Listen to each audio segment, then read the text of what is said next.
श्री सनक जी कहते हैं, इस प्रकार राजा बाहु की वे दोनों रानियां औरव मुनि के आश्रम पर रहकर प्रतिदिन भक्ति भाव से उनकी सेवा शुश्रूषा करती रही। नारद जी, इस तरह 6 महीने बीत जाने पर राजा की जो जेठी रानी थी, उनके मन में सौत की समृद्धि देखकर पाप पूर्ण विचार उत्पन्न हुआ। अंततः इस पापिनी ने छोटी रानी को जहर दे दिया, किंतु छोटी रानी प्रतिदिन आश्रम की भूमि लिपने आदि के द्वारा मुनि की भली भांति सेवा करती थी। इसीलिए उस पुण्य कर्म के प्रभाव से रानी पर उस विष का असर नहीं हुआ। तत्पश्चात 3 मास और व्यतीत होने पर रानी के शुभ समय में विष के साथ ही एक पुत्र को जन्म दिया। मुनि की सेवा में रानी के सब पाप नष्ट हो चुके थे। लोक में सत्संग का कैसा महात्म्य है, वह कौन सा पाप नष्ट नहीं करता, और सत्संग में प्रभाव से पाप नष्ट हो जाने पर पुण्यात्मा मनुष्य को कौन सा सुख अधिक से अधिक मिल सकता है। जानकर और अनजान में किया हुआ, दूसरों से कराया हुआ जो पाप है, उन सबको महात्मा पुरुषों की सेवा तत्काल नष्ट कर देती है। संसार में सत्संग के प्रभाव से जड़ भी पूज्य हो जाता है। जैसे भगवान शंकर के द्वारा ललाट में ग्रहण कर लिए जाने पर एक कला का चंद्रमा भी वंदनीय हो गया। इहलोक और परलोक में सत्संग मनुष्य को सदा उत्तम समृद्धि प्रदान करता है। इसलिए संत पुरुष पूजनीय है। महात्मा पुरुष के गुणों का वर्णन करने में कौन समर्थ है। उनके प्रभाव से गर्भ में पड़ा हुआ विष 3 मास तक पचता रहा। यह कैसी अद्भुत बात है। तेजस्वी मुनि औरव ने गर्व के सहित उत्पन्न हुए पुत्र को देखकर उसका जात कर्म, संस्कार कर्म और बालक का नाम सगर रखा। माता ने बालक सगर को बड़े प्रेम से पालन पोषण किया। मुनीश्वर औरव ने यथा समय उसके चूड़ा कर्म और यज्ञोपवीत संस्कार किए तथा राजा के लिए उपयोगी शास्त्रों का उसे अध्ययन कराया। मुनि सब मंत्रों के ज्ञाता थे। उन्होंने देखा सगर अब बाल्यावस्था में कुछ ऊपर उठ चुका है और मंत्र ग्रहण करने में समर्थ है। तब उसे अस्त्र शस्त्रों की मंत्र सहित शिक्षा दी। महर्षि औरव से शिक्षा पाकर सगर बड़ा बलवान, धर्मात्मा, कृतज्ञ, बलवान और परम बुद्धिमान हो गया। धर्मज्ञ सगर अब प्रतिदिन अमित तेजस्वी औरव मुनि के लिए समिधा, कुशा, जल और फूल आदि लाने लगा। बालक बड़ा विनयी और सद्गुण से भंडार था। एक दिन उसने अपनी माता को प्रणाम करते हुए हाथ जोड़कर कहा। सगर बोले, मेरे पिताजी कहाँ चले गए हैं, उनका क्या नाम है और वे किसके कुल में उत्पन्न हुए हैं, यह सब बातें मुझे बताओ। मेरे मन में यह सुनने के लिए बड़ी उत्कंठा है। संसार में जिनके पिता नहीं है, वे जीवित होकर भी मरे हुए के समान है। जिसके माता पिता जीवित नहीं है, उसे कोई सुख नहीं है। जैसे धर्महीन मूर्ख मनुष्य इस लोक और परलोक में निंदित होता है, वही दशा पितृहीन बालक की भी है। माता पिता से रहित अज्ञानी, अविवेकी, पुत्रहीन तथा ऋणग्रस्त पुरुष का जन्म व्यर्थ है। जैसे चंद्रमा के बिना रात्रि, कमल के बिना तालाब और पति के बिना स्त्री की शोभा नहीं होती, उसी प्रकार पितृहीन बालक भी शोभा नहीं पाता। जैसे धर्महीन मनुष्य, कर्महीन गृहस्थ और गौ आदि पशुओं से हीन वैश्य की शोभा नहीं होती, वैसे ही पिता के बिना पुत्र सुशोभित नहीं होता। जैसे सत्य रहित वचन, साधु पुरुषों से रहित सभा और दया शून्य तप व्यर्थ है, वही दशा पिता के बिना बालक की होती है। जैसे वृक्ष के बिना वन, जल के बिना नदी और वेगहीन घोड़ा निरर्थक होता है, वैसे ही पिता के बिना बालक की दशा होती है। माँ जैसे याचक मनुष्य लोक में अत्यंत लघु समझा जाता है, उसी प्रकार पितृहीन बालक बहुत दुख उठाया है। पुत्र की यह बात सुनकर रानी लंबी सांस खींचकर दुख में डूब गई। उसने सगर के पूछने उसे बात ठीक ठीक बता दी। यह सब वृत्तांत सुनकर सगर को बड़ा क्रोध हुआ, उसके नेत्र लाल हो गए। उन्होंने उसी समय प्रतिज्ञा की, मैं शत्रु का नाश कर डालूंगा। फिर औरव मुनि की प्रतिज्ञा करके माता को प्रणाम किया और मुनि से आज्ञा लेकर वहाँ से प्रस्थान किया। औरव के आश्रम से निकलने पर सत्यवादी एवं पवित्र राजकुमार सगर को उनके कुल पुरोहित महर्षि वशिष्ठ मिल गए। उससे बड़ी प्रसन्नता हुई। अपने कुल गुरु महात्मा वशिष्ठ को प्रणाम करके सगर ने अपना सब समाचार बताया। यद्यपि वे ज्ञान दृष्टि से सब कुछ पहले से ही जानते थे, राजा सगर ने उन्हीं महर्षि इंद्र, वारुण्य, ब्राह्म्य और आग्नेय अस्त्र तथा उत्तम खड्ग तथा वज्र के समान सुदृढ़ धनुष प्राप्त किया। तदंतर शुद्ध हृदय वाले सगर ने मुनि की आज्ञा ले उनके आशीर्वाद से समादुष्ट हो उन्हें प्रणाम करके तत्काल वहाँ से यात्रा की।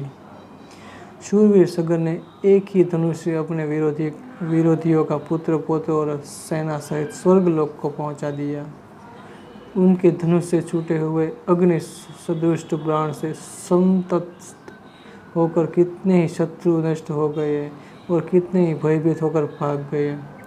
शक, यवन तथा अन्य बहुत से राजा प्राण बचाने की इच्छा से परंतु वशिष्ठ मुनि के शरण में गए और इसी प्रकार भूमंडल पर विजय प्राप्त करके बाहु पुत्र सगर शीघ्र ही आचार्य वशिष्ठ के समीप पाए।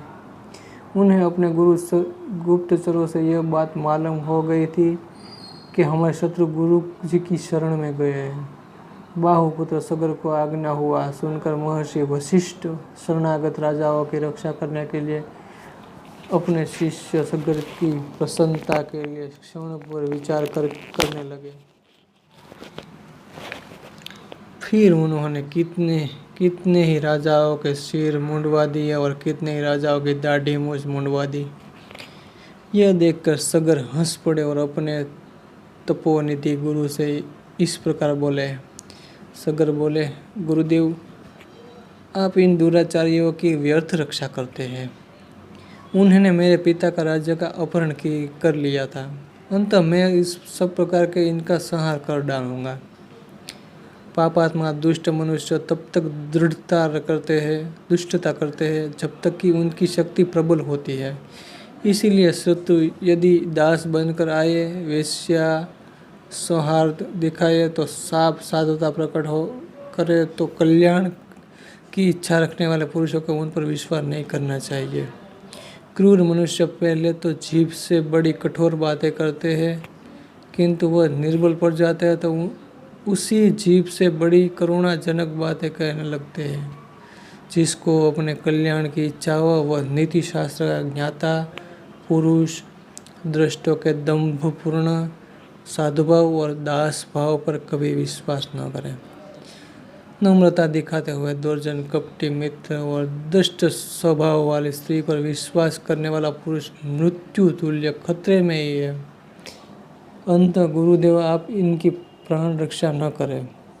ये रूप तो गौ का सा बनाकर आए हैं, परंतु इसका कर्म व्याधों का समान है। इन सब दुष्टों का वध करने में अपनी कृपा से इस पृथ्वी का पालन करूंगा। तब वशिष्ठ बोले, महाभाग, तुम्हें अनेका एक साधुवाद है।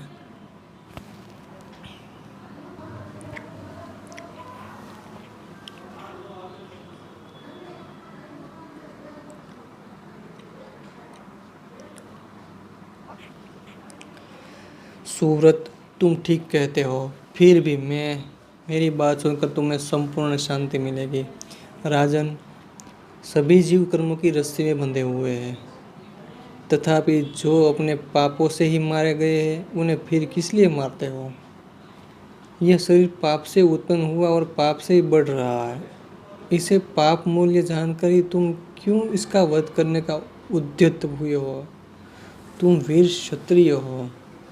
इस पाप मूलक शरीर को मारकर तुम्हें कौन सी कीर्ति प्राप्त होगी? ऐसा विचार कर इन लोगों का मत मारो। गुरु वशिष्ठ का ये वचन सुनकर सगर का क्रोध शांत हो गया। उस समय मुनि भी सगर के शरीर पर अपना हाथ फेरते हुए बहुत प्रसन्न हुए। तदंतर महर्षि वशिष्ठ ने उत्तम व्रत का पालन करने वाले तथा मुनियों के साथ महात्मा सगर का राज्याभिषेक किया। सगर की 2 स्त्रियां थी, केशिनी और सुमति। ये दोनों विदर्भराज काश्यप की कन्याएं थी। एक समय राजा सगर की दोनों पत्नियों द्वारा प्रार्थना करने पर भृगुवंशी मंत्रवेत्ता औरव मुनि ने उन्हें पुत्र प्राप्ति के लिए वर दिया। वे मुनीश्वर तीनों काल की बातें जानते थे।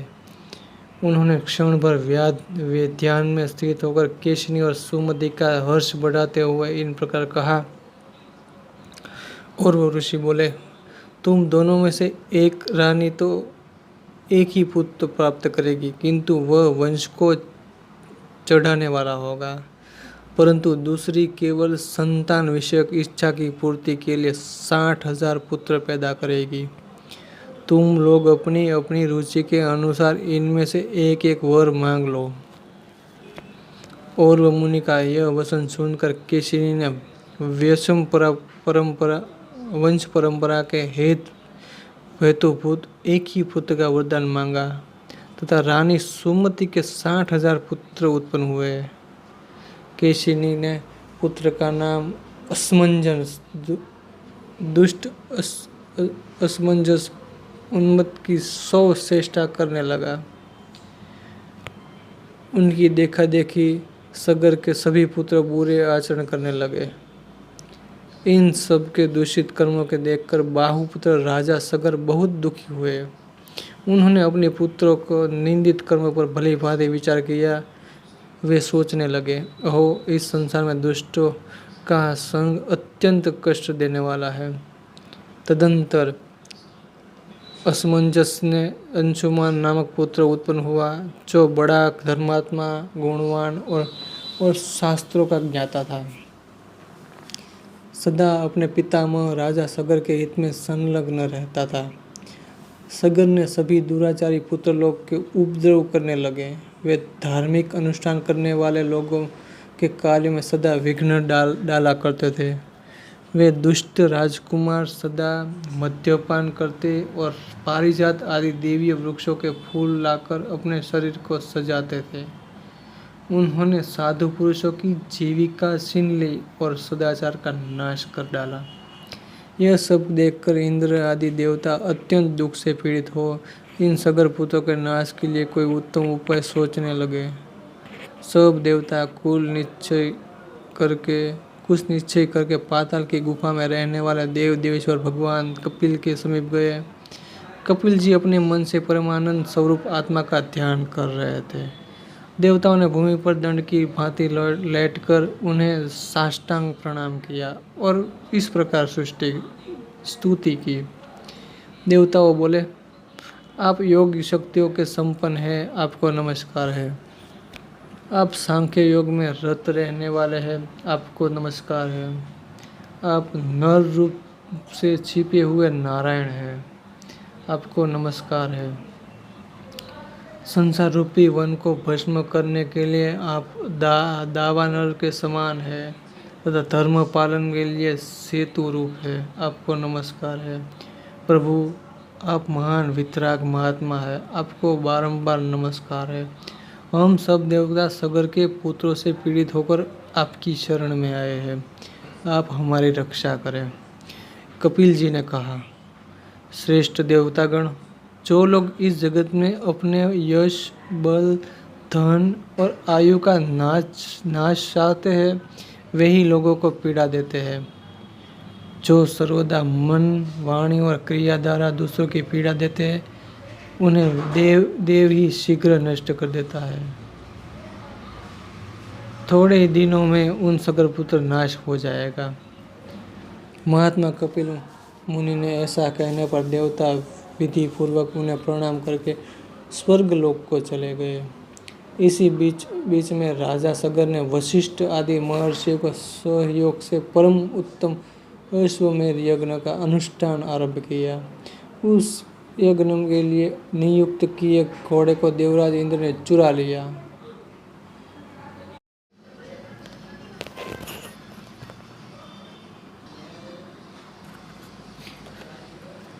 इंद्र के द्वारा चुराए हुए इस अश्व को खोजने के लिए सगर के सभी पुत्र आश्चर्यचकित होकर भूवादी लोकों में घूमने लगे।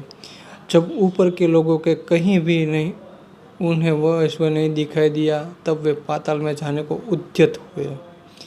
फिर तो सारी पृथ्वी को खोदना शुरू किया। एक एक के अलग अलग 1 योजन भूमि खोद डाले। खोदी हुई मिट्टी को उन्हें समुद्र के तट पर बिखेर दिया और उसी द्वार से वे सभी सगर पुत्र पाताल लोक में जा पहुँचे। वे सब अविवेकी मद से उन्मत्त हो रहे थे। पाताल में सब और उन्होंने अश्व को ढूंढना आरंभ किया। खोजते खोजते वहां उन्हें करोड़ों सूर्यों के समान प्रभावशाली महात्मा कपिल का दर्शन हुआ। वे ध्यान में तन्मय थे। उनके पास ही वह घोड़ा दिखाई दिया।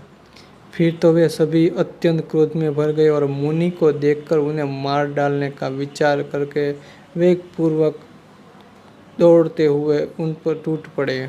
उस समय आपस में एक दूसरे को वे इस प्रकार कह रहे थे, इसे मार डालो, बांध लो, पकड़ो, जल्दी पकड़ो। देखो ना, घोड़ा चुरा कर यहाँ साधु रूप में बगुले की भांति ध्यान लगाए बैठा है। ओह, इस संसार में ऐसे भी खल है जो बड़े बड़े आडंबर रचते हैं। इसी प्रकार की बातें बोलते हुए वे मुनीश्वर कपिल का उपहास करने लगे। कपिल जी अपने समस्त इंद्रिय वर्ग और बुद्धि को आत्मा के शीत करके ध्यान में तत्पर थे। अंत उनकी उस पर कर्तुक का उन्हें कुछ भी पता नहीं चला। सगर पुत्रों की मृत्यु निकट थी, इसलिए उन लोगों की बुद्धि मारी गई थी। वे मुनियों को लातों से मारने लगे। कुछ लोगों उनकी बाहें पकड़ ली। तब मुनि की समाधि भंग हो गई। उन्होंने विस्मित होकर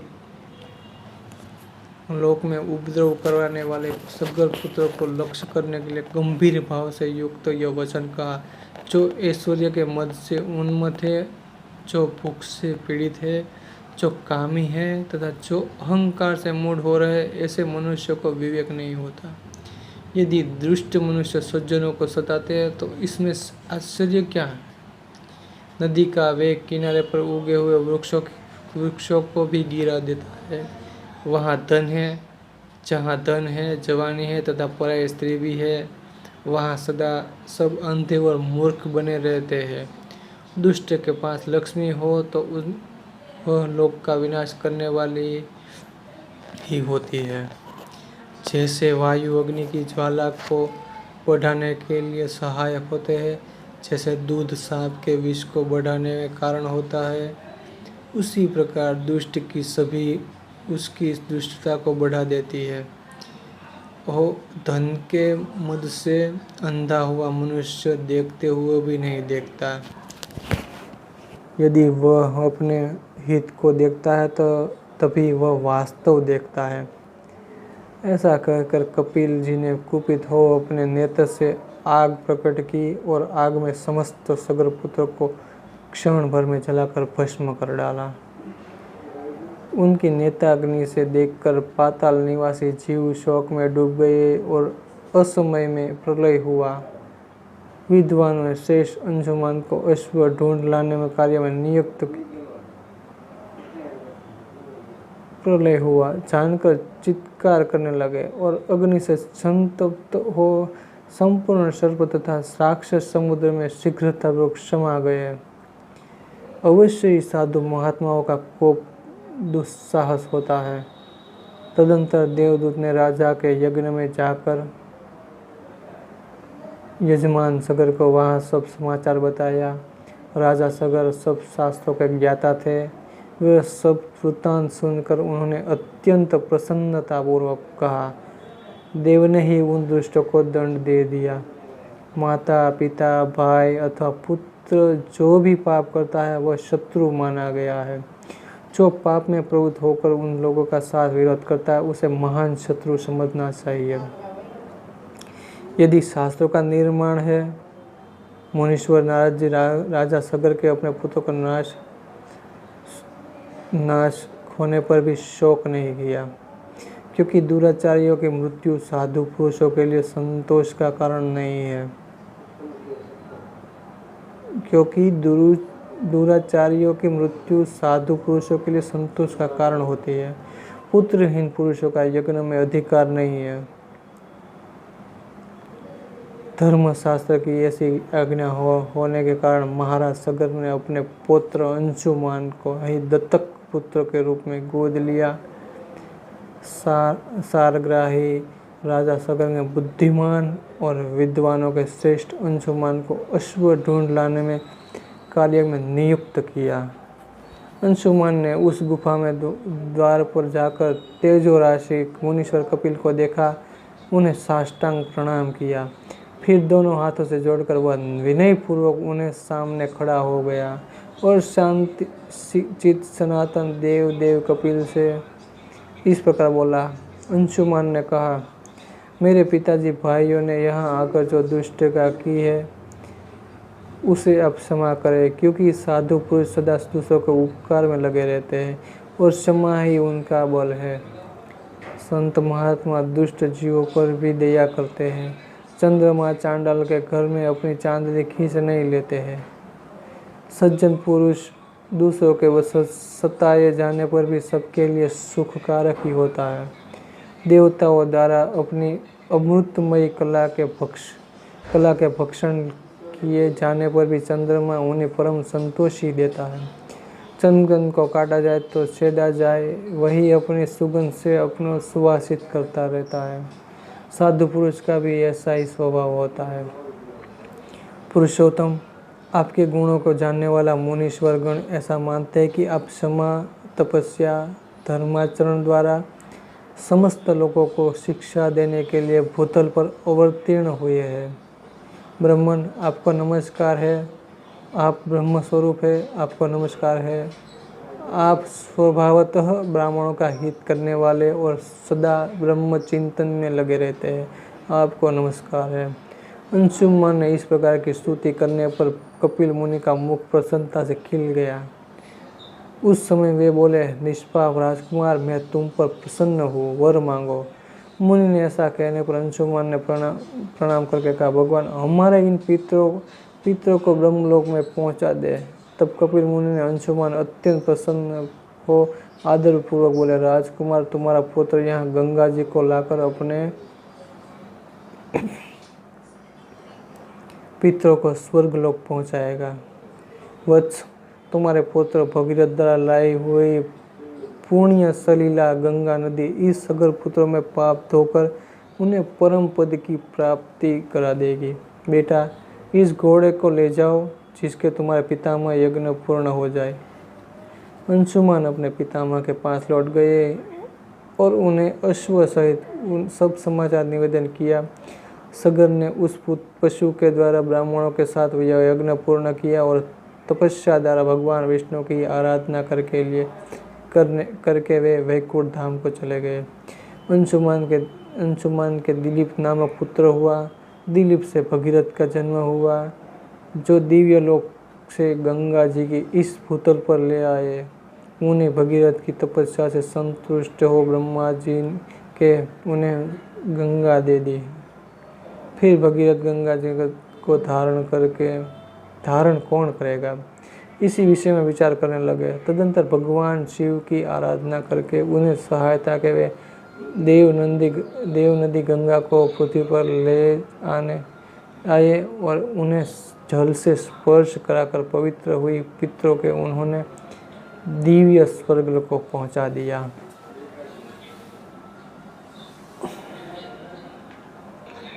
हेलो दोस्तों, ये थी सगर राजा की कथा। और गंगा नदी का अवतरण है। और यदि आपको मेरी वीडियो अच्छी लगी तो लाइक करें, शेयर करें और सब